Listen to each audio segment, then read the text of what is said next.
എല്ലാവർക്കും എൻ്റെ വിനീതമായ നമസ്കാരം. എല്ലാവരും സന്തോഷത്തോടും ആരോഗ്യത്തോടും ജീവിക്കുന്നു എന്ന് വിചാരിക്കുന്നു. എന്തെങ്കിലും അങ്ങനെ ഒരു പ്രയാസമുണ്ടെങ്കിലും കൂടെ അതെല്ലാം മാറ്റിത്തരാൻ ഞാൻ ദൈവത്തിനെ പ്രാർത്ഥിക്കുന്നു. ഇന്നത്തെ ഈ വീഡിയോയിൽ നമ്മൾ കാണാൻ പോകുന്നത് വേറെ ഒരു വ്യത്യാസമായിട്ടുള്ള ഒരു കാര്യമാണ്, ഹീലിങ്ങിനെ കുറിച്ചാണ്. അപ്പം ആ ഹീലിങ്ങിന് അതിനു മുമ്പേ ഞാൻ ഒന്ന് രണ്ട് കാര്യങ്ങൾ നിങ്ങളുടെ അടുത്ത് തുറന്ന് പറയണമെന്ന് ആഗ്രഹിക്കുന്നു. അതായത് ഞാൻ എന്തോ ആഗ്രഹിക്കുന്നതെന്ന് വെച്ചാൽ, ചിലരൊക്കെ ഞാൻ എല്ലാവരുടെയും കമൻസ് നോക്കാറുണ്ട്. അപ്പം എനിക്ക് വളരെ സന്തോഷമാണ്. എല്ലാവരും എന്നെ വളരെ എൻകറേജ് ചെയ്ത് സ്നേഹിച്ച് അതിനെ ബദൽ ഇടുന്നുണ്ട്. അപ്പം കമൻസായിട്ട് ഇടുന്നുണ്ട്. എനിക്കതിൽ ഹാപ്പിയാണ്. അതുമാത്രമല്ല, ഒരു കാര്യം ഞാൻ പറയാൻ വന്നത്, എൻ്റെ പ്രൊനൗൺസിയേഷൻ ഉച്ചാരണത്തിലുള്ള കറക്ഷൻസൊക്കെ പറയുന്നുണ്ട്. അതിലും എനിക്ക് വളരെ സന്തോഷമേ ഉള്ളൂ. അപ്പോഴാണ് ഞാൻ വിചാരിച്ചത്, ഇത്രയും മെനക്കെട്ട് കമൻസിൽ എഴുതണമെങ്കിൽ അവർക്ക് നിങ്ങൾക്ക് എന്നോടുള്ള സ്നേഹമാണ് അത് കാണിക്കുന്നത്. അങ്ങനെയുള്ളപ്പോൾ ഞാനും വിചാരിച്ചു, നമ്മളും കുറച്ചും കൂടെ ഒന്ന് ഉള്ളു തുറന്ന് സംസാരിക്കണം എന്ന്. അപ്പം ഞാൻ എന്തോ പറയാൻ വരുന്നത് വെച്ചാൽ, ഇപ്പം എൻ്റെ പൂർവികം എന്ന് പറയുന്നത് തിരുവനന്തപുരം തന്നെയാണ്. എൻ്റെ അമ്മയുടെ സ്ഥലമാണ് ഇവിടെ വഞ്ചിയൂർ, കുന്നുംപുറത്താണ് അവരുടെ വീടുണ്ടായിരുന്നത്. ഞാൻ കൊച്ചായിരുന്നപ്പോഴേ അവിടെയൊക്കെ പോയിട്ടുണ്ട്, എല്ലാം ചെയ്തിട്ടുണ്ട്. എനിക്ക് ഓർമ്മയും ഉണ്ട്. പക്ഷേ ഇപ്പോഴൊക്കെ ആ വീടൊക്കെ ഇടിച്ച് പൊളിച്ചിട്ട് വേറെ ആരൊക്കെയോ കൈമാറി വാങ്ങിച്ച് എല്ലാം ചെയ്തു. അങ്ങനെയാണ് ഞാൻ അപ്പോഴേ എനിക്ക് കൊച്ചിലേ തൊട്ടേ എനിക്ക് തിരുവനന്തപുരത്ത് ഒരു വീട് വയ്ക്കണം, ഇവിടെ സെറ്റിലാവണമെന്ന് എന്തോ എൻ്റെ മനസ്സ് പറഞ്ഞുകൊണ്ടിരുന്നു. അതുമാത്രമല്ല, ഞങ്ങൾ എല്ലാ സമ്മർ വെക്കേഷനിലും ഇവിടെ വരുമ്പം ഒരു പ്രാവശ്യം എനിക്ക് നല്ല ഓർമ്മയുണ്ട്. പത്മനാഭസ്വാമി ക്ഷേത്രത്തിൽ നിന്ന് ഇങ്ങനെ തൊഴുമ്പം, അപ്പം പാവാടയും ബ്ലൗസുമാണ് ഇട്ടിരുന്നത്. അപ്പം സ്കൂൾ പ്രായം എന്നുള്ളത് അറിയാണ്. അപ്പോൾ ഞാനിങ്ങനെ തൊഴുവാൻ, എനിക്കിവിടെ ജോലി കിട്ടണം, ഞാനിവിടെ വീട് വെച്ച് ഇവിടെ സെറ്റിലാവണം, എനിക്കിവിടെ ഇഷ്ടപ്പെട്ടു എന്നൊക്കെ ഞാനിങ്ങനെ പത്മനാഭനെ എൻ്റെ അടുത്ത് ഇങ്ങനെ കൈ കൂപ്പി തൊഴുത് പറയുവാണ്. അപ്പോൾ അത് തന്നെ എനിക്ക് പത്മനാഭൻ നടത്തി തന്നു. അതിൽ വളരെ സന്തോഷം. പക്ഷേ ഇപ്പം ഞാൻ ട്രിവാൻഡ്രത്ത് സെറ്റിൽഡാണ്. പക്ഷേ ഞാൻ ജനിച്ചത് തിരുച്ചിയിലാണ്. അപ്പോൾ എൻ്റെ അമ്മൂമ്മയുടെ സ്ഥലം ഇവിടെയാണ്. എൻ്റെ അമ്മ, എൻ്റെ കുഞ്ഞമ്മ, എൻ്റെ അമ്മാവൻ, എൻ്റെ അണ്ണൻ വരെ ജനിച്ചത് തിരുവനന്തപുരത്താണ്. പക്ഷേ ഞാൻ ജനിക്കുന്ന സമയത്ത് എൻ്റെ അമ്മൂമ്മയും അപ്പൂപ്പനും തിരുച്ചിയിലാണ് പോയി സെറ്റിലായത്. എൻ്റെ അപ്പൂപ്പൻ എന്ന് പറയുന്നത് അപ്പൂപ്പൻ്റെ സ്വന്തം സ്ഥലം കായംകുളമാണ്. അപ്പോൾ അപ്പൂപ്പൻ ഇവിടെ തിരുവനന്തപുരത്ത് ആയുർവേദം പഠിക്കാൻ വേണ്ടി വന്നതാണ്. അപ്പം കൊട്ടാരത്തിലുള്ള ഒരു ആയുർവേദ വൈദ്യൻ്റെ അടിയിലാണ് എൻ്റെ അപ്പൂപ്പൻ പഠിച്ചുകൊണ്ടിരുന്നത്. അങ്ങനെയാണ് ഞങ്ങളുടെ അമ്മൂമ്മയെ, അതായത് ഞങ്ങളുടെ അമ്മൂമ്മയുടെ വല്യച്ഛനായിരുന്നു അത് എൻ്റെ അപ്പൂപ്പൻ പഠിച്ച ഗുരു, ആയുർവേദ വൈദ്യൻ. അങ്ങനെയാണ് പുടവ കൊടുത്ത് കല്യാണമൊക്കെ കഴിച്ചത്. അപ്പോൾ അങ്ങനെയൊക്കെ ഞങ്ങളുടെ അമ്മൂമ്മ ഇടയ്ക്കൊക്കെ കഥകളൊക്കെ പറയും. അമ്മൂമ്മയ്ക്കും ആണെങ്കിൽ തിരുവനന്തപുരത്തിനെ കുറിച്ച് പറയുമ്പോൾ 100 നാവാണ്. മേത്തമണിയെക്കുറിച്ച് പറയും, പത്മനാഭന് 3 പാളിയാണ്, 3 കഥവും തുറന്നാലേ മുഴുവനെ കാണാനൊക്കത്തുള്ളൂ, അങ്ങനെയാണെന്നൊക്കെ പറയുന്നത് കേൾക്കുമ്പോൾ നമുക്ക് ഭയങ്കര ഒരു ഇൻട്രസ്റ്റ് ആകും. അങ്ങനെയാണ് ഞങ്ങളുടെ അമ്മൂമ്മയുടെ ഇൻഫ്ലുവൻസിലാണ് എനിക്ക് തിരുവനന്തപുരത്ത് വലിയ ഒരു അട്രാക്ഷൻ തോന്നാൻ കാരണം. അതുമാത്രമല്ല, എനിക്കും ഈ സ്ഥലത്തോട് നല്ല ഒരു ബന്ധമുണ്ട്. അത് ചിലപ്പം കഴിഞ്ഞ ജന്മത്തെ ആയിരിക്കാം, എപ്പോഴെങ്കിലും ആയിരിക്കാം, പക്ഷേ നമുക്കത് പറയാൻ ഒക്കത്തില്ല. പക്ഷേ ഞാൻ ജനിച്ചത് തിരുച്ചിയിലാണ്. അപ്പം പ്രീ ഡിഗ്രി വരെ ഞാൻ തിരുച്ചിയിലാണ് പഠിച്ചത്. എല്ലാ സമ്മർ വെക്കേഷനിലും നമ്മളിവിടെ വരും, പറ എഴുതാൻ തുടങ്ങും. സമ്മർ വെക്കേഷൻ കഴിയുമ്പം ബുക്ക് എടുത്തുകൊണ്ട് പോകും, അല്ലെങ്കിൽ ബുക്ക് കൊണ്ടിട്ട് തന്നെ ഇട്ടിട്ട് പോകും. അപ്പം ഞങ്ങളുടെ വീട്ടിൽ മലയാളമാണ് സംസാരിക്കുന്നത്. അപ്പം ഞങ്ങൾ തമിഴ്നാട്ടിൽ, ഞാനും എൻ്റെ അനിയത്തിയും തമിഴ്നാട്ടിലാണ് പഠിച്ചത്. അപ്പം ജനിച്ചതും പഠിച്ചതും തമിഴ്നാട്ടിലാണ്. അപ്പം ഞങ്ങൾ സ്കൂളിൽ നിന്ന് വീട്ടിൽ വരുമ്പം തമിഴിൽ സംസാരിക്കും. അപ്പം ഞങ്ങളുടെ അമ്മൂമ്മ വഴക്ക് പറയും, തമിഴ് സ്കൂളിൽ, മലയാളം വീട്ടിൽ. അങ്ങനെയാണ് അറ്റ്ലീസ്റ്റ് മലയാളം സംസാരിക്കാനെങ്കിലും പഠിച്ചത്. പക്ഷേ ഞാൻ ഈ മലയാളം എഴുതി പഠിക്കാത്ത കൊണ്ട് നിങ്ങളുടെ അത്രയും സ്ഫുടതയോടുകൂടി സ്പഷ്ടമായിട്ട് എനിക്ക് വരത്തില്ല. അതുമാത്രമല്ല, തമിഴിൽ ഇപ്പോൾ ക എന്ന് പറഞ്ഞാൽ തമിഴിൽ 4 ക ഇല്ല, മലയാളത്തിൻ്റെ കൂട്ട്. ഖ, ഇഖ, ഗ, അതൊന്നും തമിഴിലില്ല, ഒരു കായേ ഉള്ളൂ. അതുകൊണ്ടാണ് എനിക്ക് ഇപ്പോഴും ഇപ്പോൾ ശ്ലോകം ഖ ഗ എന്ന് പറയുന്നതിലൊന്നും അത്ര പിടിത്തമില്ല. ഓക്കെ. അതുമാത്രമല്ല, ചില വാക്കുകളെല്ലാം ഞാൻ മലയാളത്തിലേ പഠിച്ചിരുന്നെങ്കിൽ കുറച്ചും കൂടെ വാക്കുകൾ എനിക്ക് കുറച്ചും കൂടെ കിട്ടിയിരുന്നേനെ. ഇപ്പോഴൊക്കെ ഞാൻ വളരെ ഇമ്പോർട്ടൻ്റ് ആയിട്ടുള്ള വാക്കുകളൊക്കെ ഞാൻ ഗൂഗിളിലിട്ട് ട്രാൻസ്ലേറ്റ് ചെയ്താണ് ഞാനിവിടെ പ്രയോഗിക്കുന്നത് തന്നെ. പക്ഷേ ഗൂഗിളിലും വളരെ കറക്റ്റായിട്ടൊന്നും പറയുന്നില്ല. ചിലത് എനിക്കേ തെറ്റെന്ന് തോന്നും അതിൻ്റെ പ്രൊണൗൺസിയേഷൻ അവിടെ ഇടുന്നത്. അപ്പം അങ്ങനെയൊക്കെയാണ് ഞാൻ എങ്ങനെയൊക്കെയോ തട്ടിയും മുട്ടിയും പോന്നു, അത്രയും ഞാൻ പറയത്തുള്ളൂ. എനിക്ക് നിങ്ങളുടെ അത്രയും മലയാളത്തിൽ എക്സ്പെർട്ടീസ് ഇല്ല. ഓക്കെ. പക്ഷേ എനിക്ക് മലയാളം വളരെ ഇഷ്ടമാണ്, നമ്മുടെ മാതൃഭാഷയാണ് എന്നുള്ള ഇതിൽ ആണ് ഞാൻ ഈ മലയാള ചാനൽ തുടങ്ങിയത്. പിന്നെ ഒരു കാര്യമുണ്ട്, എൻ്റെ മനസ്സിൽ ഒരുപാട് കാര്യങ്ങൾ കിടക്കുന്നുണ്ട്. അപ്പം അതൊക്കെ നിങ്ങളുടെ കൂടെ പങ്കുവെക്കണമെന്നുള്ള ഒരു ആകാംക്ഷയിലാണ് ഞാൻ ഈ ചാനൽ തുടങ്ങിയത് തന്നെ. അപ്പം എൻ്റെ പ്രൊണൗൺസിയേഷനിൽ നിങ്ങൾക്ക് കേൾക്കുമ്പോൾ എന്താ വെച്ചാൽ നിങ്ങളൊക്കെ കൊച്ചിലേ തൊട്ട് മലയാളത്തിൽ പഠിച്ചു വന്നതുകൊണ്ട് നിങ്ങൾക്ക് എല്ലാവർക്കും എന്നെക്കാട്ടിലും പാണ്ഡിത്യമുണ്ടെന്ന് എനിക്ക് മനസ്സിലായി. അങ്ങനെയാണല്ലോ. അപ്പം ഞാൻ എന്തെങ്കിലുമൊക്കെ ഇടയിൽ തെറ്റ് അത് കേൾക്കുമ്പോൾ നമുക്ക് ഒരുമാതിരി ഇരിക്കും. എന്നെ ക്ഷമിക്കുക. ഓക്കെ. അതെല്ലാം ക്ഷമിച്ച് എൻ്റെ കൂടെ നമ്മൾ നടന്നു പോവുക, മുക്തിയെ തേടിയുള്ള പാതയിൽ. ഓക്കെ. അപ്പോൾ നിങ്ങൾ കറക്ഷൻ ചെയ്താൽ ചെയ്തോളൂ, എനിക്കതിൽ സന്തോഷമേ ഉള്ളൂ. എനിക്ക് അത് ഇപ്പോഴല്ല, എനിക്ക് കൊച്ചിലേ ആ ഒരു സ്വഭാവമുണ്ട്.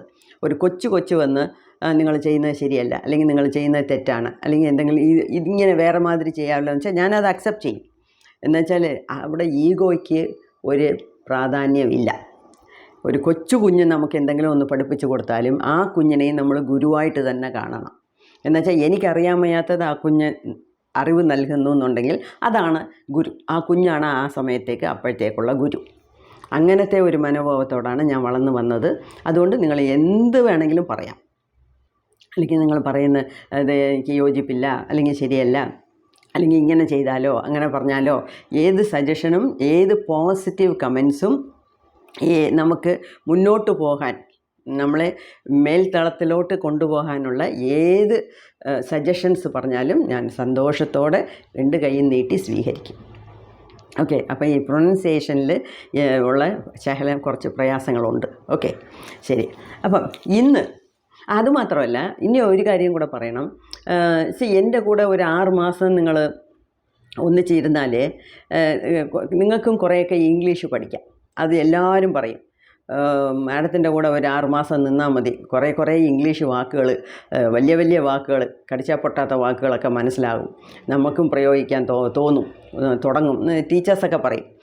ഈ സ്റ്റാഫ് മീറ്റിങ്ങിൽ പറയുന്നത്, സർക്കുലർ അയക്കുന്നത്, ഇതൊക്കെ കാണുമ്പം അവർ വന്ന് പറയും ചിലർ, നമ്മൾ ഇതുവരെ കേൾക്കാത്ത വാക്കുകളാണ് മാഡം കാഷ്വലായിട്ട് എഴുതുന്നതെന്ന്. അതുപോലെ നമ്മൾ ഒരു ലാംഗ്വേജ് പഠിക്കാം. സോ നിങ്ങൾക്കറിയാവുന്നത് എനിക്ക് പറഞ്ഞു തരിക, എനിക്കറിയാവുന്നത് നിങ്ങൾക്ക് ഞാൻ പറഞ്ഞു തരാം. അങ്ങനെ ഒരു കൂട്ടായ്മയിൽ നമുക്ക് മുന്നോട്ട് പോകാം. അപ്പം ചില വാക്കുകളൊക്കെ ഞാൻ ഇംഗ്ലീഷിൽ പറയുമ്പം നിങ്ങളും അത് പഠിക്കാനും അതിനെ മനസ്സിലാക്കാനും ശ്രമിക്കുക. ഓക്കെ. പിന്നെ വേറൊരു കമൻ്റ് ഉണ്ടായിരുന്നു, ഈ ശ്ലോകങ്ങളൊക്കെ എന്താ മലയാളത്തിൽ എഴുതി അയക്കാത്തതെന്ന്. ഇതാണ് കുഴപ്പം. എനിക്ക് മലയാളം വായിക്കും, മലയാളം സംസാരിക്കും, വായിക്കും. അതായത് പ്രിൻ്റഡ് ലെറ്റേഴ്സ് ആണെങ്കിൽ വായിക്കും. കൂട്ടക്ഷരമൊക്കെ കൈകൊണ്ട് എഴുതിയാൽ എനിക്ക് വായിക്കാൻ അറിഞ്ഞൂടാ. എനിക്ക് കീബോർഡ് മലയാളത്തിൽ ടൈപ്പ് ചെയ്യാനും അറിഞ്ഞൂടാ. അപ്പം ഞാൻ 1-2 പേരെ ചോദിച്ചിട്ടുണ്ട്, 1-2 പേരെടുത്ത് ചോദിച്ചിട്ടുണ്ട് ഇതൊക്കെ ടൈപ്പ് ചെയ്ത് തരാൻ പറ്റുമോയെന്ന്. അതൊക്കെ തീർച്ചയായിട്ടും ഞാൻ ചെയ്യും. വീഡിയോ 1 തൊട്ട് എന്തൊക്കെ ഞാനിപ്പോൾ ഇംഗ്ലീഷിൽ ടൈറ്റിലും ഡിസ്ക്രിപ്ഷനും ഒക്കെ ഇംഗ്ലീഷിലാണ് ഇട്ടിരിക്കുന്നത്. അത് പെട്ടെന്ന് ചെയ്യണമെന്നുള്ള ഒരു രീതിയിലാണ് ഞാൻ ചെയ്തിരിക്കുന്നത്. പക്ഷേ തീർച്ചയായിട്ടും ഞാൻ അതൊക്കെ മാറ്റി ആ ശ്ലോകങ്ങളൊക്കെ ഡിസ്ക്രിപ്ഷനിൽ തന്നെ തരും. ശ്ലോകങ്ങളൊക്കെ മലയാളത്തിൽ തന്നെ ഞാൻ ടൈപ്പ് ചെയ്ത് അയക്കാം. നിങ്ങൾക്ക് ഇനി ഒരു പ്രാവശ്യം കൂടെ അത് പോയിട്ട് ഏത് ഭാഗം വേണോ അത് മാത്രം നിങ്ങൾക്ക് എഴുതിയെടുത്ത് ചെയ്യാം. അത് വളരെ ന്യായമായിട്ടുള്ള ഒരു കാര്യമാണ്. ഞാനത് അടുത്ത കാലത്ത് ചെയ്യും. അത് ഞാൻ ചിന്തിക്കാതല്ല, ടൈപ്പ് ചെയ്യാൻ ആൾ കിട്ടുന്നില്ല, അതുകൊണ്ടാണ്. ഓക്കെ, ശരി. ഇന്നത്തെ വീഡിയോയിൽ എനിക്ക് പറയാനുള്ളത് ഹീലിംഗ് എന്ന് വെച്ചാൽ നമ്മുടെ ആരോഗ്യത്തിനെ വീണ്ടെടുക്കുക. അതായത് നമുക്ക് അസുഖം വരുന്നു, അപ്പം ആ അസുഖം വരുമ്പം അതിനെ മാറ്റി തിരിച്ച് നമ്മളുടെ പഴയ ആരോഗ്യത്തിനെ എങ്ങനെ എടുക്കുക എന്നുള്ളതിനാണ് ഹീൽ ചെയ്യുന്നു എന്ന് വെച്ചാൽ ഹീലിംഗ് എന്ന് വെച്ചാൽ നമ്മളുടെ ആരോഗ്യത്തിനെ വീണ്ടെടുക്കുന്നു എന്നുള്ളത്. ഇപ്പം ഈ സൗഖ്യമാക്കുക സൗഖ്യമാണോ സുഖമാണോ എന്നൊക്കെ ചോദിക്കുന്നില്ലേ, അതുപോലെ ഇതിൽ ഞാൻ വളരെ കാര്യമായിട്ട് ഇതിൽ പറയാനുള്ളത് ഒന്നാണ്, ഈ ചെറിയ അസുഖങ്ങൾ വരുമ്പോൾ, രോഗങ്ങളെന്ന് പറയരുത്, അതല്ല, ചെറിയ അസുഖങ്ങൾ, തലവേദന, ജലദോഷം, തുമ്മൽ, തൊണ്ടവേദന, ഇതൊക്കെ വരുമ്പോഴേ ഉടനെ കുറേ മരുന്നുകളെടുത്ത് വിഴുങ്ങരുത്, ഗുളികയെടുത്ത് വിഴുങ്ങരുത്. ഓക്കെ, നമുക്ക് നമ്മളുടെ ദേഹത്തിനെക്കുറിച്ച് നല്ല ഒരു ഗ്രാഹ്യം വേണം. നമ്മൾ എപ്പോഴുമേ ദേഹത്തിനോട് സംസാരിക്കണം. ദേഹം എന്ത് പറയുന്നു, ദേഹം നമുക്ക് എന്ത് പറയാനുണ്ട്, ദേഹത്തിന് എന്ത് പറയാനുണ്ട് നമ്മളുടെ കൂടെ എന്നുള്ളത് നമ്മൾ കാത് കൊടുത്ത് കേൾക്കണം. ഇപ്പം ഒരു ചെറിയ എക്സാമ്പിൾ പറയാം. ഇപ്പം ഭാര്യ ഒന്ന് ഭർത്താവിൻ്റെ അടുത്ത് ചോദിക്കുന്നു, മണി 1 കഴിക്കുന്നില്ലയോ, ചോറ് വിളമ്പട്ടെ? അല്ല, കഴിക്കുന്നോ, ചോറ് വിളമ്പട്ടെ? മണി എത്രയായി? 1 മണിയായോ? എന്നാൽ പിന്നെ കഴിക്കാം. ഈ 1 മണിക്ക് കഴിക്കണമെന്നുള്ള ഒരു ചിട്ട ഉള്ളത് നല്ലതാണ്. പക്ഷേ വേറൊരു കാര്യം കൂടെ നമ്മൾ ചിന്തിക്കണം, വയറ് റെഡിയാണോ, അടുത്ത മീൽസിന്, അടുത്ത ശാപ്പാട്ടിന് വയറ് തയ്യാറാണോ? വയറ് വിശക്കുന്നെങ്കിൽ മാത്രമേ നമ്മൾ കഴിക്കാവൂ. 1 മണിയായി എന്ന് പറഞ്ഞ് കഴിക്കരുത്. എന്നുവെച്ചാൽ രാവിലെ നമ്മൾ കഴിച്ച ഭക്ഷണം ചിലപ്പം പൂരിയായിരിക്കും, അല്ലെങ്കിൽ ഒരുപാട് ഓയിലുള്ള സാധനങ്ങളായിരിക്കും. അങ്ങനെയൊക്കെ ഉള്ളപ്പം അത് ദഹിക്കാൻ കുറച്ചുകൂടെ സമയമെടുക്കും. അപ്പോൾ രാവിലെ 2 ഇഡ്ഡലി കഴിക്കുന്നതിനും ഒരു 3 ദോശ കഴിക്കുന്നതിനും അല്ലെങ്കിൽ ഒരു 4 പൂരി അല്ലെങ്കിൽ 3 ചപ്പാത്തി കഴിക്കുന്നതിനും വ്യത്യാസമുണ്ട്. അപ്പം ആദ്യത്തെ ആഹാരം കഴിച്ച് കറക്റ്റാ 4 മണിക്കൂർ കഴിഞ്ഞ് കഴിക്കണമെന്നില്ല. വയറ് എപ്പം വിശക്കുന്നോ അപ്പോഴേ നമ്മൾ കഴിക്കാവൂ. മണി നോക്കി കഴിക്കേണ്ട കാര്യമില്ല. വയറ് കത്തും, വയറിൽ നിന്ന് ശബ്ദം ഉണ്ടാകും, അല്ലയോ? അപ്പം നല്ല വിശപ്പ് വന്നേ പിന്നീട് മാത്രമേ നമ്മൾ കഴിക്കാവൂ. അതുപോലെ ദേഹത്ത് ഇപ്പം ഒരു വയറ്റിളക്കം വന്നു, പെട്ടെന്ന് ഒരു വയറ്റിളക്കം വന്നു, ഉടനെ 2ാമത്തെ പ്രാവശ്യം പോകുമ്പം തന്നെ മരുന്നെടുത്ത് കഴിക്കുക, അല്ലെങ്കിൽ മെഡിക്കൽ ഷോപ്പിൽ പോവുക, കൗണ്ടറിൽ ചോദിക്കുക, അല്ലെങ്കിൽ പഴയ ഏതെങ്കിലും ഒരു 4 വർഷത്തേക്ക് മുമ്പേ ഡോക്ടർ എഴുതുന്ന പ്രിസ്ക്രിപ്ഷൻ ആയിരിക്കും, അത് സൂക്ഷിച്ച് വയ്ക്കും. അത് നമ്മുടെ ആൾക്കാർ ഭയങ്കരമായിട്ട് സൂക്ഷിച്ച് വയ്ക്കും. അതേമാതിരി മരുന്ന് കഴിച്ചാൽ കൂടെ 3/4 ബോട്ടിൽ കഴിച്ചാൽ പിന്നീട് 1/4 ബോട്ടിലുണ്ടെങ്കിൽ അത് സൂക്ഷിച്ച് എടുത്ത് വയ്ക്കും. അതൊന്നും കഴിക്കാൻ പാടില്ല. പഴയ മരുന്നുകളൊന്നും കഴിക്കാൻ പാടില്ല. പഴയ പ്രിസ്ക്രിപ്ഷൻ പ്രകാരം നമ്മൾ മരുന്ന് വാങ്ങിച്ച് കഴിക്കാൻ പാടില്ല. അതേമാതിരി അക്രോസ് ദ കൗണ്ടർ എന്ന് പറയും. അതായത് ഫാർമസിയിൽ പോയി അവിടെ നിൽക്കുന്ന ആൾക്കാരുടെ അടുത്ത് എനിക്ക് വയറിളകുന്നു, പെട്ടെന്ന് ഒരു മരുന്ന് താ, അല്ലെങ്കിൽ ഒരു ഗുളിക താ എന്ന് ചോദിച്ച് വാങ്ങിച്ച് കഴിക്കാൻ പാടില്ല. അപ്പം എന്ത് ചെയ്യണം വെച്ചാൽ 4-5 പ്രാവശ്യം പോകുന്നവരെ നമ്മൾ മരുന്ന് കഴിക്കരുത്.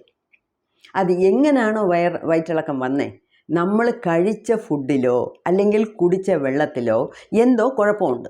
അതിനാണ് ഈ ഡോക്ടേഴ്സ് ഫുഡ് പോയ്സണിങ് എന്ന് പറയുന്നത്, ഇല്ലയോ? ഈ പോയ്സൺ എന്ന് വെച്ചാൽ വിഷം തന്നെ കഴിക്കണമെന്നില്ല. നമ്മൾ കഴിച്ചതിലോ കുടിച്ചതിലോ നമ്മുടെ ദേഹത്തിന് ചേരാത്ത സംഗതികൾ, അത് കെമിക്കൽസ് ആകാം, വൈറസ് ആകാം, ബാക്ടീരിയ ആകാം, ഫംഗസ് ആകാം, പഴയ ഫുഡായിരിക്കാം, അങ്ങനെ ഒരുപാട് കാരണങ്ങളുണ്ട്. അപ്പോൾ അങ്ങനെ ഏതെങ്കിലും ഒന്ന് നമ്മുടെ ആഹാരത്തിനോട് അകത്ത് കയറിയിട്ടുണ്ടെങ്കിൽ നമ്മുടെ ദേഹം ഭയങ്കര സെൻസിറ്റീവാണ്. നമുക്ക് നാക്കാണ് വലുത്, അതേസമയത്ത് നമ്മുടെ ദേഹം ഭയങ്കര സെൻസിറ്റീവാണ് നമ്മൾ കഴിക്കുന്നതിൽ. അങ്ങനെയുള്ളപ്പം ദേഹത്തിന് ചേരാത്തത് എന്തെങ്കിലും കഴിക്കുന്നതുകൊണ്ടാണ് അത് വയറ്റിളക്കമായിട്ട് വെളിയിൽ പോകുന്നത്. അപ്പം ദേഹം അതിനെ വയറ്റിൽ വെച്ചേക്കത്തില്ല. അപ്പം വയറ്റിലുള്ള ആ വിഷാംശം വെളിയിൽ പോകുന്നവരെ ഈ വയറിളക്കിക്കൊണ്ടിരിക്കും. അത് ഒരു സെൽഫ് ഡിഫെൻസ് മെക്കാനിസമാണ്. അതാണ് സെൽഫ് ഹീലിംഗ് എന്ന് പറയുന്നത്. ദേഹത്തിനെ സ്വയം ചികിത്സിക്കാൻ അറിയാം. ഓക്കെ. അപ്പം ഉടനെ അത് നിർത്തുമ്പോൾ, ഇപ്പോൾ ഓടിപ്പോയി ഒരു മരുന്ന് എടുത്ത് കഴിച്ചു, ഒരു ഗുളിക എടുത്ത് വിഴുങ്ങി, അടുത്ത നിമിഷം അത് നിന്നു എന്ന് പറഞ്ഞാൽ അതിൻ്റെ അർത്ഥം നമ്മളുടെ വയറ്റിൽ കിടക്കുന്ന വിഷാംശം വെളിയിൽ പോയിട്ടില്ല എന്നർത്ഥം. അപ്പോൾ അത് ഇംഗ്ലീഷ് മരുന്ന് കഴിച്ചു, ഉടനെ അതിനെ നിർത്തിയാൽ വയറ്റിൽ കിടക്കുന്നത് അവിടെ തന്നെ കിടക്കും. അത് വേറൊരു രോഗമായിട്ട് മാറും. അതിനെക്കാട്ടിലും വയറ്റിൽ കിടക്കുന്ന പോയാൽ പോട്ടെ എന്ന് വേണം വയ്ക്കാൻ. അതുമാത്രമല്ല ഇത് എന്തുവാ, പിന്നെ ചില പ്രിക്കോഷൻസ്, ചില കാര്യങ്ങൾ നമ്മൾ ശ്രദ്ധിക്കണം. ഇപ്പോൾ 4-5 പ്രാവശ്യം വയറ്റിൽ നിന്ന് പോകുമ്പം വെള്ളം കുടിക്കണം. എന്താ വെച്ചാൽ ദേഹത്തിലുള്ള വെള്ളമെല്ലാമാണ് വെളിയിൽ പോകുന്നത്. അപ്പം നിറച്ച് വെള്ളം കുടിക്കണം. വെള്ളത്തിൽ ശകലം ഉപ്പും ശകലം പഞ്ചസാരയും ഇടണം. ഷുഗർ ഉണ്ടെന്നുണ്ടെങ്കിൽ പഞ്ചസാര ഇല്ലാതെ വെറും ഉപ്പ് ഇടണം. അല്ലെങ്കിൽ ഒരു നാരങ്ങ പിഴിഞ്ഞൊഴിക്കാം. ഒന്നുമില്ലെങ്കിൽ ഒരു തിളപ്പിച്ചാറിച്ച വെള്ളം കുടിക്കാം. പിന്നെ അല്ലെങ്കിൽ ഈ ORS എന്ന് കടയിൽ വിൽക്കുന്നുണ്ട് ഒരു പാക്കറ്റ്, അത് കൊണ്ടുവന്ന് 1 ലിറ്റർ വെള്ളത്തിൽ കലക്കി കുടിക്കണം. ഈ ORSനെ കുറിച്ചൊക്കെ 3ാം ക്ലാസ്സിൽ സയൻസിൽ പഠിപ്പിച്ച് കൊടുക്കുന്നതാണ്. അപ്പം വെള്ളം ദേഹത്തു നിന്ന് പൊയ്ക്കൊണ്ടിരിക്കുമ്പോഴേ ഞാൻ സെൽഫ് ഹീലിംഗ് ചെയ്തോളാം, അത് ദേഹം തന്നെത്താനെ ചെയ്തോളും, ഹീൽ ചെയ്തോളൂ എന്ന് വിചാരിച്ച് മിണ്ടാതിരിക്കരുത്. സൈഡായിട്ട് നമ്മളെ കൊണ്ട് ചെയ്യുന്നതൊക്കെ. അതേ സമയത്ത് വേറെ ഒന്നും വലിച്ചു വാരി കഴിക്കാനും പാടില്ല. വെറും കരിക്കിൻ്റെ വെള്ളം, അല്ലെങ്കിൽ ഈ ORSൻ്റെ വെള്ളം, അല്ലെങ്കിൽ നാരങ്ങയുടെ വെള്ളം, അല്ലെങ്കിൽ വെറും വെള്ളം കുടിച്ചുകൊണ്ടിരിക്കണം. എന്നുവെച്ചാൽ വെള്ളം കൂടുതൽ കുടിച്ചിരിക്കുന്നതുകൊണ്ട് കൂടുതൽ വയറിളക്കമൊന്നുമല്ല. ആ വയറ്റിൽ കിടക്കുന്ന വിഷം വെളി പോകുന്നവരെ വയറിളകും.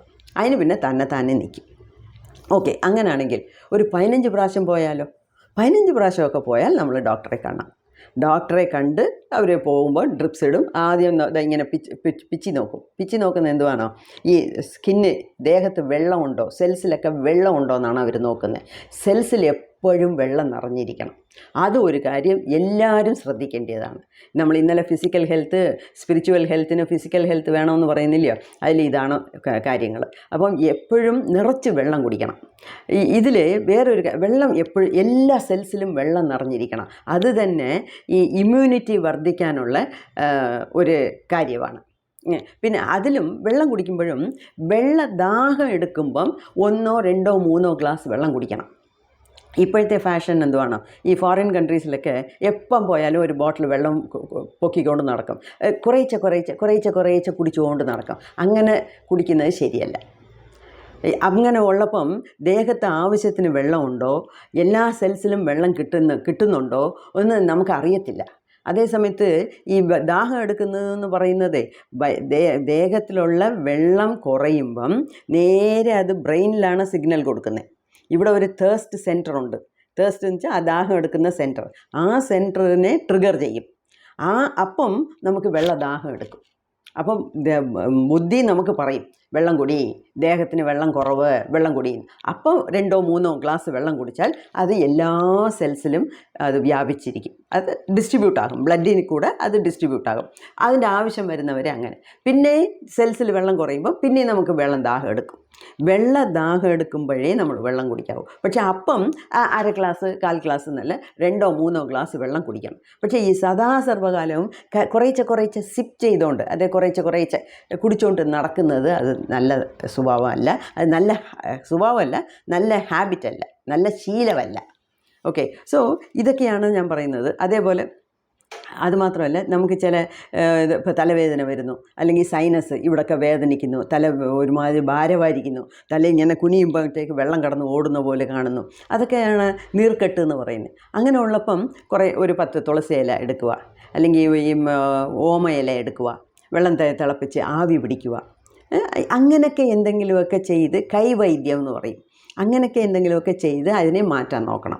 എടുത്ത ഉടനെ ഏതിനും മരുന്നുകൾ വിഴുങ്ങുക, അല്ലെങ്കിൽ മരുന്നുകൾ കുടിക്കുക, അല്ലെങ്കിൽ ഗുളിക വിഴുങ്ങുക എന്നുള്ളത് നല്ല ഒരു ശീലമേ ഇല്ല. അതുമാത്രമല്ല, ഇപ്പോൾ തലവേദന എടുക്കുന്നു, എന്തുകൊണ്ട് തലവേദന വന്നു എന്ന് നമ്മൾ ആലോചിക്കണം.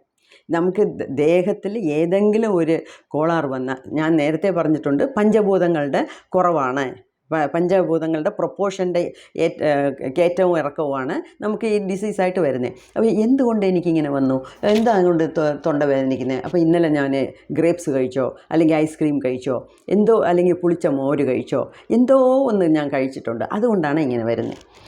വയറ് കടന്ന് കാന്തുന്നു, അപ്പോൾ എന്തുവാ, എരിവുള്ളത് കൂടുതൽ ഞാൻ എന്തോ കഴിച്ചിട്ടുണ്ട്.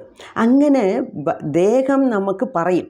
പക്ഷേ അതിനെ ശ്രദ്ധിക്കാനുള്ള മനസ്സ് നമുക്ക് വേണം. അതിനെ ശ്രദ്ധിച്ച് അതിനേറ്റ പോലെ വേണം നമ്മൾ നടക്കാൻ. അപ്പം ഫിസിക്കൽ ഹെൽത്ത് എന്ന് പറയുന്നത് വളരെ വളരെ ഇമ്പോർട്ടൻ്റ് ആണ്. അപ്പം പിന്നെ വേറൊരു കാര്യം, നല്ല ഇപ്പോൾ ടെമ്പറേച്ചർ, ഇപ്പോൾ ലേശം പനിക്കുന്ന പോലെ ഉണ്ട്, ഉടനെ പാരസെറ്റമോൾ എടുത്ത് വിഴുങ്ങ്. 500 കഴിക്കണോ, പാരസെറ്റമോളിൻ്റെ 650 കഴിക്കണോ, അല്ലെങ്കിൽ കാൽപോൾ കഴിക്കണോ, എന്തെങ്കിലും എടുത്ത് ഉടനെ വിഴുങ്ങുന്നു. ഉടനെ വിഴുങ്ങാൻ ഗുളികകൾ വിഴുങ്ങാൻ പാടില്ല. എന്താണോ ദേഹത്ത്, ഞാൻ പറഞ്ഞിട്ടുണ്ട് നേരത്തെ, നമുക്കൊരു ഹീറ്റുണ്ട്. അതായത് ഒരു കഥകതപ്പ് വെച്ചാൽ ലേശം ഒരു ചൂട് കാണും. അത് നമ്മുടെ ദേഹത്ത് ഉള്ള ചൂടാണ്. അഗ്നിയാണ് നമ്മുടെ ദേഹത്തുള്ളത്, എല്ലാ സെൽസിലും ഉള്ളത്. അപ്പോൾ അത് കൂടുന്നു എന്ന് പറയുമ്പം അതിൻ്റെ അർത്ഥം എന്തുവാന്ന് വെച്ചാൽ നമ്മളുടെ ദേഹത്ത് എവിടോ ഇൻഫെക്ഷൻ ആയിട്ടുണ്ട്. അപ്പോൾ ഇൻഫെക്ഷൻ ആകുമ്പം നമ്മുടെ എല്ലാ സെൽസും അകത്ത് കയറിയ വൈറസിനെയോ ബാക്ടീരിയനെയോ പുറത്ത് തള്ളാൻ വേണ്ടി അതിൻ്റെ കൂടെ ഫൈറ്റിംഗ് ആണ് നടക്കുന്നത്. ഫൈറ്റിംഗ് എന്ന് വെച്ചാൽ വേൾഡ് വാർ 1, 2 അല്ല, അതിനേക്കാട്ടിലും ഭയങ്കരമായിട്ടുള്ള ഫൈറ്റിംഗ് ആണ് നടക്കുന്നത്. ആൻറ്റിജൻ, ആൻറ്റിബോഡി എന്നൊക്കെ ഒരുപാട് കാര്യങ്ങൾ അതിൻ്റെ പിന്നിലുണ്ട്, സയൻസ്, അതൊക്കെ കളയണം. അപ്പം അങ്ങനെ ഈ ഫൈറ്റിംഗ് നടക്കുമ്പം നമ്മുടെ ദേഹത്ത് ഓട്ടോമാറ്റിക്കായിട്ട് ചൂട് കൂടുന്നത് എന്തിനാണോ, ആ ചൂട് ദേഹമായിട്ട് കൂട്ടുന്നതാണ്. അപ്പം ആ വൈറസ് ചത്തുപോകും, അല്ലെങ്കിൽ ബാക്ടീരിയ ചത്തുപോകും, പോകട്ടെ എന്നുള്ളത് കൊണ്ടാണ്. അപ്പം ലേശ അനപ്പ് വരുമ്പോഴേ, ഒരു തലവേദന വരുമ്പോഴേ ഉടനെ ഒരു ഗുളിക കഴിച്ച് അതിനെ മാറ്റരുത്. അതിന് പകരം എന്ത് ചെയ്യണം, കുറച്ച് നേരം മിണ്ടാതിരിക്കണം. പിന്നെ വേറൊരു കാര്യം, നമുക്ക് ക്ഷീണമുണ്ട്, ഇന്ന് ഭയങ്കര ക്ഷീണം, ചില ദിവസങ്ങളിൽ നമുക്ക് നല്ല ആരോഗ്യമായിട്ടിരിക്കും. അതൊക്കെ നിങ്ങൾക്കും അനുഭവപ്പെടാം, നിങ്ങൾ ഓൾറെഡി എക്സ്പീരിയൻസ്ഡ് ആയിരിക്കാം. ചില ദിവസം എണീക്കുമ്പോഴേ ഒരു ഡൾനെസ്, ഇന്നെന്തോ എനിക്കൊന്നും ചെയ്യാൻ തോന്നുന്നില്ല. ചില ദിവസം എന്ത് വേണമെങ്കിലും ചെയ്യാം, മലയെ മറിക്കാം, ഞാൻ റെഡിയാണ് എന്നുള്ള അതിന് പല പല കാരണങ്ങളുണ്ട്. അതിൽ ഈ നവഗ്രഹങ്ങളുടെ ഇൻഫ്ലുവൻസ് കൂടെ കാണും. ചില ദിവസം നമുക്ക് നല്ല ഇഫക്റ്റ് കിട്ടും, നവഗ്രഹങ്ങളിൽ നിന്ന് വരുന്ന ആകർഷണ ശക്തി, ചിലപ്പോൾ അത് ഡള്ളായിരിക്കും. അങ്ങനെയൊക്കെ ഒരുപാട് കാര്യങ്ങളുണ്ട് ഇതിനകത്ത്. ഓക്കെ, അപ്പം ഈ സെൽഫ് ഹീലിംഗ് എന്ന് പറയുന്നത്. പിന്നെ വേറൊരു കാര്യം, അങ്ങനെ ടയേർഡായിട്ടുണ്ടെങ്കിൽ, ഉറക്കം വരുന്നെങ്കിൽ ഉറങ്ങുക. റെസ്റ്റ് എടുക്കുന്നത് ഏറ്റവും നല്ലതാണ്. റെസ്റ്റ് എടുത്ത് വലുതായിട്ട് കഴിക്കാതെ വെള്ളം ആവശ്യത്തിന് കുടിച്ച് മനസ്സിനെ ശാന്തമായിട്ട് വെച്ചിരുന്ന് ഒരു ദിവസം റെസ്റ്റ് എടുത്താൽ ഈ പകുതി അസുഖം തന്നെത്താനെ മാറാനുള്ളത്. പിന്നെ വേറെ ഈ വലിയ സിവിയറായിട്ടുള്ള ഡിസീസും മാരക രോഗങ്ങളൊക്കെ വന്നാൽ നമുക്കൊന്നും ചെയ്യാനൊക്കത്തില്ല. ഡോക്ടറെ അടുത്ത് പോകണം, നമ്മൾ MRI എടുക്കണം, അത് ചെയ്യണം, CT സ്കാൻ എടുക്കണം, അതൊക്കെ ഡോക്ടർ പറഞ്ഞ, ബ്ലഡ് ടെസ്റ്റ് എടുക്കണം, അതൊക്കെ ഡോക്ടർ പറയുന്ന പോലെ നമ്മൾ കേട്ടേ പറ്റൂ. ഓക്കെ, അപ്പം ഫസ്റ്റ് നമുക്ക് ഇമ്പോർട്ടൻ്റ് ആയിട്ട് പ്രാധാന്യം കൊടുക്കേണ്ടത് ദേഹത്തിൻ്റെ ആരോഗ്യം. ആ ദേഹത്തിന് എന്തെങ്കിലും ആരോഗ്യത്തിന് ഹാനികരമായിട്ട് എന്തെങ്കിലും സംഭവിക്കുകയാണെങ്കിൽ മൈൽഡായിട്ടുള്ള കാര്യത്തിന് റെസ്റ്റ് എടുത്ത് നല്ലപോലെ ഉറങ്ങി ലഘുവായിട്ടുള്ള ഭക്ഷണങ്ങൾ കഴിച്ച് നിറച്ച് വെള്ളം കുടിച്ച് മനസ്സിനെ സന്തോഷമായിട്ട് വെച്ചിരുന്നാൽ തന്നെത്താനെ മാറും. അതിൻ്റെ പേരാണ് നാച്ചുറൽ ഹീലിംഗ്. നാച്ചുറലിന് അതാണ് ഞാൻ പറഞ്ഞത്, പ്രകൃതിയോട് ചേർന്ന ഒരു ജീവിതം ജീവിക്കണം. ഈ മരുന്ന് കഴിക്കുന്നതും കണ്ടമാനം ഗുളികകൾ വിഴുങ്ങുന്നതുമൊക്കെ പ്രകൃതിക്ക് വിരുദ്ധമായിട്ടുള്ള കാര്യങ്ങളാണ്. അപ്പോൾ അങ്ങനത്തെ കാര്യങ്ങളൊന്നും ചെയ്യാതിരിക്കുക. അതേ സമയത്ത് നമുക്കറിയണം എത്ര സമയം നമുക്ക് വീട്ടിലിരുന്ന് അഡ്ജസ്റ്റ് ചെയ്യാൻ പറ്റും, എപ്പം നമുക്ക് ഡോക്ടറടുത്ത് പോകണം എന്ന് നമുക്ക് അറിയണം. ആ സമയത്ത് നമ്മൾ ഡോക്ടറടുത്ത് പോവുക, അതൊരു കാര്യം. പിന്നെ അപ്പം ഇതൊക്കെ ഒന്ന് ഓർക്കുക. രണ്ടാമത്തെ കാര്യം, ഈ അലോപ്പതിയുണ്ട്, ആയുർവേദമുണ്ട്, സിദ്ധവൈദ്യമുണ്ട്, ഹോമിയോ ഉണ്ട്, ഫ്ലവർ മെഡിസിൻ ഉണ്ട്. ഈ ഫ്ലവർ മെഡിസിൻ എന്നുള്ളത് ചിലപ്പം നിങ്ങൾക്ക് ഒരു പുതിയ അറിവായിരിക്കാം, ചിലർക്കൊക്കെ ഓൾറെഡി അറിഞ്ഞിരിക്കാം. ഈ ഫ്ലവർ മെഡിസിനെ കുറിച്ച് പിന്നെ ഒരു വീഡിയോ ഇടാം, അതൊരു പുതിയ അറിവാണ്. ഒരുപാട് ഈ അലോപ്പതി ആയുർവേദം പോലെ ഒന്നും ഒരുപാട് പേർക്ക് അറിഞ്ഞുകൂടാ, പക്ഷേ അത് വളരെ നല്ല ഒരു കാര്യമാണ്, വളരെ ഇൻട്രസ്റ്റിംഗ് ആയിട്ടുള്ള ഒരു സംഭവമാണ് അത്. അതിനെക്കുറിച്ച് ഞാൻ പിന്നെ വേറെ ഒരു വീഡിയോയിലിടാം. അപ്പോൾ ഇപ്പം ചില കാര്യത്തിന്, ചില അസുഖങ്ങൾക്ക് അലോപ്പതി നല്ലത്, ചില കാര്യങ്ങൾക്ക് ആയുർവേദമാണ് നല്ലത്, ചിലതിന് ഹോമിയോ ആണ് നല്ലത്. അപ്പം നമുക്ക് ഇതെല്ലാത്തിനെക്കുറിച്ചും കുറച്ചെങ്കിലും അറിവ് വേണം, അതിനെക്കുറിച്ച് അറിഞ്ഞിരിക്കണം. അപ്പോൾ അതിന് എല്ലാവരും ഇപ്പോൾ MBBS പഠിക്കണമെന്നോ ഹോമിയോ ഡോക്ടർ ആകണമെന്നോ അല്ല ഞാൻ പറയുന്നത്. കുറച്ചൊക്കെ എല്ലാത്തിനെക്കുറിച്ച് അറിഞ്ഞിരിക്കണം. അപ്പം നമ്മൾ ദേഹത്തിനെക്കുറിച്ച് അറിഞ്ഞിരിക്കണം, ദേഹത്തിനെ വാച്ച് ചെയ്യണം. അപ്പം ദേഹത്തിന് എന്തെങ്കിലും അസുഖം വന്നാൽ അതിനേറ്റ പോലെ ഏത് മെഡിസിൻ എടുക്കണമെന്നുള്ളത് നമുക്ക് അറിഞ്ഞിരിക്കണം. ഓക്കെ, എല്ലാത്തിനും അലോപ്പതി തന്നെ വേണമെന്നില്ല. ഇപ്പം ഞാൻ പറയട്ടെ, ഇപ്പോൾ വയറ്റിളക്കത്തിൻ്റെ കാര്യം തന്നെ എടുത്തോളൂ. ഇപ്പോൾ നമ്മൾ വീട്ടിൽ ഇരിക്കുന്നു, ഇന്നലെ എങ്ങാണ്ട് ഹോട്ടലിൽ പോയി കഴിച്ചു, അല്ലെങ്കിൽ വേറെ ഒരു ചെറിയ കാര്യം പറയട്ടെ, ഞാൻ ഒരുപാട് ഇത് ചെയ്തിട്ടുണ്ട്, എന്തുവാ ട്രാവലൊക്കെ ചെയ്യും. അങ്ങനെയൊക്കെ പോകുമ്പം ഈ 4 സ്റ്റാർ അക്കോമഡേഷൻ 5 സ്റ്റാർ അക്കോമഡേഷൻ ഒക്കെ തരും. അതിലൊക്കെ രാവിലെ ബ്രേക്ക്ഫാസ്റ്റ്, കോംപ്ലിമെൻ്ററി ബ്രേക്ക്ഫാസ്റ്റ് ആയിരിക്കും. ഒരു 10, 30, 40 ഐറ്റങ്ങൾ ഇങ്ങനെ നിരത്തി വെച്ചേക്കും. ചിലതെല്ലാം ഈ വലിയ വലിയ ഹോട്ടൽസിൽ വെച്ച് അവർ വലിയ വലിയ ഫ്രീസറിൽ അടച്ചു വെച്ചേക്കും. അതാണ് അന്നന്ന് അവർ അപ്പം ചൂടാക്കി തരുന്നത്. എനിക്ക് അങ്ങനത്തെ ഹോട്ടലിലൊക്കെ ചിലതൊക്കെ കഴിക്കുമ്പം വയറ്റിളക്കമാണ്, എനിക്ക് ചേരത്തേയില്ല. അതിനേക്കാട്ടിലും വീട്ടിൽ വെറും ചോറും രസവും ഒരു മെഴുക്കോട്ടിയും വെച്ച് കഴിച്ചാൽ സന്തോഷം, പരമസന്തോഷം. എന്നുവെച്ചാൽ ഈ പഴയ ഐറ്റംസ് നമ്മൾ കഴിക്കാനേ പാടില്ല.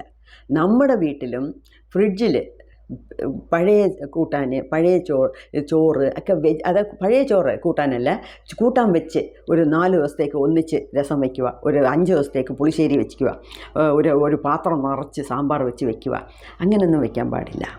എന്നുവെച്ചാൽ ഫ്രിഡ്ജിൽ വെച്ച് ഫുഡൊന്നും നമ്മൾ അങ്ങനെ കഴിക്കാറില്ല. പിന്നെ എന്തിനാ ഫ്രിഡ്ജ്, ഡബിൾ ഡോറൊക്കെ വാങ്ങിക്കുന്നല്ലോ. എന്നുവെച്ചാൽ ഫ്രിഡ്ജിൽ നമുക്ക് പാല് വയ്ക്കാം, തൈര് വയ്ക്കാം, മലക്കറികൾ വയ്ക്കാം, പച്ചക്കറികൾ വയ്ക്കാം, പഴങ്ങൾ വയ്ക്കാം. ഇങ്ങനത്തെ സാധനങ്ങൾ മാത്രമേ വയ്ക്കാവൂ. ഞാൻ കണ്ടിട്ടുണ്ട് ചില വീടുകളിൽ 4 ദിവസത്തേക്ക് ഒന്നിച്ച് ചോറ് വെച്ച് അതിനകത്ത് അടച്ചു വെച്ചേക്കും. ഇതിനാണോ വലിയ ഫ്രിഡ്ജും ഡബിൾ ഡോറും ഒക്കെ വാങ്ങിക്കുന്നത്? ചോറ് ദിവസം എത്ര ചോറ് നമ്മൾ കഴിക്കുന്നു? പണ്ടത്തെ പോലെ ഇങ്ങനെ കൂമ്പാരമായിട്ടൊന്നും ആളുകൾ കഴിക്കുന്നില്ല. നമ്മളൊന്നും അങ്ങനെ ആളുകൾ കഴിച്ച പോലെ നമ്മളിപ്പോൾ കഴിക്കുന്നില്ല. എല്ലാം ലിമിറ്റഡ് ആയിട്ടാണ് കഴിക്കുന്നത്.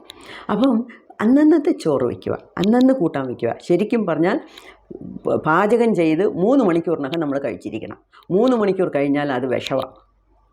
അപ്പോൾ അത്രയും ഒന്നും നമുക്ക് നോക്കാൻ പറ്റിയില്ലെങ്കിലും ഈ സ്പിരിച്വൽ ലൈനിൽ നമ്മൾ വരുന്ന കൊണ്ട് നമ്മളെങ്കിലും കുറച്ച് ഞാൻ പറയുന്നതൊക്കെ സീരിയസ് ആയിട്ട് ഫോളോ ചെയ്യാൻ ശ്രമിക്കണം. വേറൊരു കാര്യം പറയാം. ഇപ്പം ഞാൻ പറഞ്ഞില്ലേ, ഏതാ നമുക്ക് വേണമെന്നുള്ളത് അറിഞ്ഞ് വേണം ചെയ്യാനെന്ന്. അത് അലോപ്പതി വേണോ ഹോമിയോ വേണോ? ഇപ്പം ഞാൻ പറയട്ടെ, ഈ ജോണ്ടിസ്, മഞ്ഞപ്പിത്തം. ഇപ്പം ഞങ്ങളുടെ വീട്ടിലൊക്കെ എല്ലാവർക്കും മഞ്ഞപ്പിത്തം വന്നിട്ടുണ്ട്. അപ്പോഴൊക്കെ ഞങ്ങളുടെ അപ്പൂപ്പനാണ് ചികിത്സിച്ചത്. ആയുർവേദ ഡോക്ടർ വൈദ്യനായതുകൊണ്ട് നമുക്ക് അപ്പൂപ്പൻ പറഞ്ഞാൽ പിന്നെ അതിന് വേറെ അങ്ങോട്ട് അപ്പീലില്ല. അപ്പോൾ എന്ത് സ്ട്രിക്റ്റാണോ. പനി വന്നാൽ ഞങ്ങൾക്ക് ഞാനൊക്കെ കൊച്ചിലായിരുന്നു, പനി വന്നാൽ ചൂടുവെള്ളത്തിലും പല്ല് തേക്കാവൂ, ചൂടുവെള്ളത്തിലേ മുഖം കഴുകാവൂ, ചൂടുവെള്ളത്തിലേ കൈയും കാലും കഴുകാവൂ. ഇപ്പോഴൊക്കെ ആരതൊക്കെ ശ്രദ്ധിക്കുന്നു, ആരതൊക്കെ മൈൻഡ് ചെയ്യുന്നു? അതേപോലെ ഈ മഞ്ഞപ്പിത്തം ശരിക്കും നമ്മൾ നോക്കിയില്ലെങ്കിൽ മരണത്തിൽ കൊണ്ടെത്തിക്കും. അത്രയ്ക്ക് ഡേഞ്ചറസ് ആയിട്ടുള്ള കാര്യമാണ് ഈ മഞ്ഞപ്പിത്തം. അത് വൈറസ് കൊണ്ട് നമ്മൾ കുടിക്കുന്ന വെള്ളത്തിൽ വരാം, കഴിക്കുന്ന ഫുഡിൽ കൂടെ വരാം. ഒരു തരം വൈറസാണ്. വൈറസിലെ 2-3 എണ്ണം ഉണ്ട്. അപ്പോൾ അത് നമ്മുടെ ലിവറിനെയാണ് ബാധിക്കുന്നത്. ഇപ്പോൾ ഈ ലിവറാണ് വലിയ ഒരു ഫാക്ടറി നമ്മുടെ ദേഹത്ത്. അപ്പോൾ അതിൽ കൂടെ ഒരുപാട് കെമിക്കൽ റിയാക്ഷൻസ് നടക്കും. അപ്പോൾ അതിലൊന്ന് വരുന്നതാണ് ഈ പിത്തം, ബൈൽ. ഈ പിത്തം ആണ് നമ്മുടെ ഈ ഫാറ്റ്, കൊഴുപ്പിനെ ഡൈജസ്റ്റ് ചെയ്യാനുള്ള കാര്യങ്ങൾ. അപ്പം അതുകൊണ്ടാണ് ഈ ജോണ്ടിസ് വന്നാൽ 3 മാസത്തേക്ക് കടും പഥ്യം ഇരിക്കണം. കടും പഥ്യം, ഫാറ്റ് കഴിച്ചുകൂടാ. അങ്ങനെ എണ്ണയിൽ കരിച്ചതും പൊരിച്ചതും ഒന്നും കഴിക്കാൻ പാടില്ല. അപ്പോൾ എന്തുകൊണ്ടാണെന്ന് വെച്ചാൽ ആ ലിവർ അഫക്റ്റഡാണ്. ലിവർ ഭയങ്കരമായിട്ട് ഉള്ളിൽ ഡാമേജ് ആയിരിക്കും ഈ വൈറസിൻ്റെ ബാധിപ്പ് കൊണ്ട്, അറ്റാക്ക് കൊണ്ട്. അപ്പം നമ്മൾ പിന്നെയും ഫാറ്റി ഫുഡ് കഴിച്ചാൽ ശരിയാവത്തില്ല. അപ്പം അതൊക്കെ നമ്മൾ നോക്കണം. പിന്നെ എനിക്കറിഞ്ഞ് ഈ മഞ്ഞപ്പിത്തം എന്ന് പറയുന്നതിന് ഒറ്റ മരുന്നേ ഉള്ളൂ. എനിക്കറിഞ്ഞ് ഈ ലോകത്ത് ഒറ്റ മരുന്നേ ഉള്ളൂ. നിങ്ങൾക്കും അറിഞ്ഞിരിക്കാം, കീഴാനെല്ലി. ഈ കീഴാനെല്ലി ചെറിയ ചെറിയ ചെടികളാണ്. ഈ ഇലയുടെ അടിയിൽ ചെറിയ ചെറിയ ഈ നെല്ലിക്കായുടെ കൂട്ട് ഉരുണ്ടിരിക്കും. അത് ഇലയുടെ അടിയിൽ കീഴിൽ വളരുന്നതുകൊണ്ടാണ് അതിന് കീഴാനെല്ലി. അത് നെല്ലിയുടെ കൂട്ട് ഉരുണ്ടിരിക്കും, നെല്ലിക്കായുടെ കൂട്ട്. ഇന്ത്യൻ ഗൂസ്ബെറി, നെല്ലിക്കായുടെ കൂട്ട് ഉരുണ്ടിരിക്കുന്നു. പക്ഷെ അത് ഇലയുടെ കീഴിലുള്ളതുകൊണ്ട് കീഴാനെല്ലി എന്ന് പറയും. ഈ കീഴാനെല്ലിയുടെ കൂട്ടേ വേറൊരു ചെടിയുണ്ട്. ഓക്കെ, അത് പറിച്ച് കഴിക്കരുത്. പക്ഷേ ഈ കീഴാനെല്ലി ഒറ്റ ചെടിയാണ് വേർ സമൂലം എടുത്തുകൊണ്ട് വന്ന് അരച്ച് കഴിക്കണം. അതിൻ്റെയൊക്കെ പ്രത്യേക രീതിയുണ്ട്. പണ്ടൊക്കെ നമ്മുടെ നാട്ടിൽ ഈ വൈദ്യന്മാർ പാരമ്പര്യമായിട്ട് വരുന്ന വൈദ്യന്മാരുണ്ട്. ഒരു കുടുംബത്തിൽ അച്ഛൻ മകന് പറഞ്ഞു തരും, മകൻ വലുതാകുമ്പോൾ അവൻ്റെ മകന് പറഞ്ഞു തരും. അങ്ങനെ അവരുടെ അടുത്തൊക്കെയാണ് നമ്മൾ പോയി ഇത് കഴിക്കുന്നത്. അല്ലെങ്കിലും നമുക്ക് തന്നെ വീട്ടിൽ ഇത് ചെയ്യാം. ഓക്കെ, പക്ഷേ കീഴാനെല്ലി അല്ലാതെ നമ്മളിപ്പം ജോണ്ടിസിന് അലോപ്പതി പോയിട്ടുണ്ടെങ്കിൽ ഒരു രക്ഷയില്ല. അപ്പം ഏതിന് ഹോമിയോ, ഏത് ഡിസീസിന് അലോപ്പതി. അതേസമയത്ത് ഇപ്പോൾ വയറ്റിളക്കം വരുന്നു, ഇപ്പം നമ്മൾ 5 മണിക്ക് ഫ്ലൈറ്റ്, 3 മണിക്ക് എയർപോർട്ടിൽ പോകണം, രാത്രി തൊട്ട് വയറ്റിളക്കം. അങ്ങനെയുള്ളപ്പം നമ്മൾ അലോപ്പതി കഴിച്ചേ പറ്റൂ. എന്നുവെച്ചാൽ നമ്മുടെ ട്രാവൽ പ്ലാൻ എല്ലാം അല്ലെങ്കിൽ തകിടം മറിയും. അപ്പം തൽക്കാലത്തേക്ക് ഒരു അലോപ്പതി കഴിച്ച് അതിനെ അറസ്റ്റ് ചെയ്ത് പോയിട്ട് എയർപോർട്ടിൽ പോയിട്ട് അവിടെ പോയി ചെന്നിട്ട് വേറെ ചില മരുന്നുകൾ കഴിച്ച് വയറ്റിൽ കിടക്കുന്നതിനെ മാറ്റുക. അപ്പം എപ്പം ഏത് മരുന്ന് കഴിക്കണമെന്നുള്ളത് നമുക്ക് അറിഞ്ഞിരിക്കണം. അതിനേറ്റ പോലെ നമ്മൾ ചെയ്യണം.